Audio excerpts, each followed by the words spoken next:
Ang Toronto Raptors po ngayon mga idol ay may record na 10 wins and 32 losses. Goods na po yan bilang pangalawa sa ibaba ng Eastern Conference standings. Kaya masasabi mong sure nang hindi po papasok sa playoffs ang team na ito ngayong taon at on full rebuild mode na talaga sila. That's why isa rin po sila sa mga teams na sellers ngayon bago mag-trade deadline sa February 7. Binebenta na nila sa mga teams yung mga role players nila na mga pwedeng umambag sa contender tulad nung ginagawa rin ng Brooklyn Nets ngayong season na trinade na si Schroeder papuntang Warriors at si DFS naman papuntang LA Lakers. Sa pamamagitan kasi nito mga idol ay nakakakuha sila ng mga draft assets sa hinaharap kasi hindi naman nila kailangan maging competitive na at naka-rebuild sila. Nabalita nitong Bleacher Report mga idol na very motivated daw itong Raptors na i-trade si Bruce Brown at yung Lakers and Nuggets nga ay in the mix para makuha siya. Nangangambalan po yung mga teams ngayon na kunin itong si Brown gawa nung nitong September lang siya nagpa-surgery sa kanyang kanang tuhod. Kaya rin po 9 games pa lang naglalaro itong si Bruce Brown. Currently po ay nag-average siya ng 7.2 points, 3.4 rebounds and 0.9 assists per game para sa Raptors. Kung kukunin siya ng Lakers via trade ay for sure, kailangan nilang isama ang kontrata ni Rui Hachimura mga idol. And kung kukunin man siya ng Denver via trade ay medyo may kalabuan dahil halos kasing presyo lang ng kontrata niya ang kontrata ni Aaron Gordon at malamang hindi naman bibitawan ng Nuggets si Gordon para makuha si Bruce Brown syempre. Kaya rin pumukhang sa buyout market ang daan para makuha siya ng Lakers or Nuggets ayon dito sa report. Pero kayo ba mga idol, sa anong team ba mas bagay si Bruce Brown? Ilagay nyo lang po sa comments natin yan.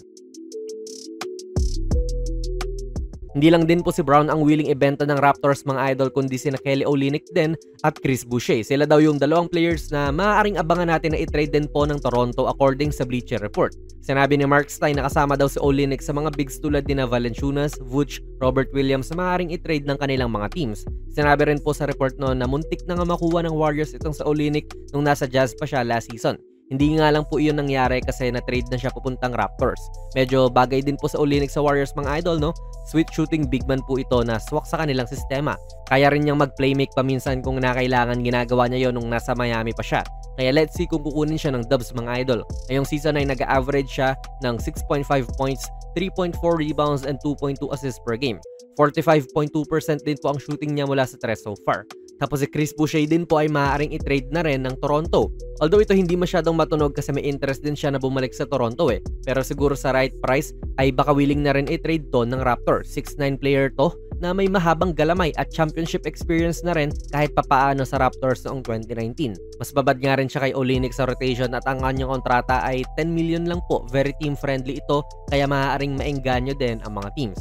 Yan lang muna mga idol ang ating trade update ngayon. Mukhang sellers talaga itong Raptors ngayon, papalapit na ang trade deadline although wala pa silang ginagawang move talaga. Kaya anong team po kaya babagay yung mga players na nabanggit natin kanina? Let me know in the comments mga idol. Sali na rin kayo ng ating giveaway nung Pasko pa dapat to eh. Kaso nga lang ay hindi pa nare-reach yung ating goal. Hanapin nyo lang yung video natin na may ganitong thumbnail ni Kai Sotto. Andun po yung mga mechanics. Kung nagustuhan nyo po ang ating video ay pakipindot na lang idol ng like button. Mag-subscribe ka na rin sa ating channel at ako nga pala si Jonas PB. And as always, hanggang sa muli.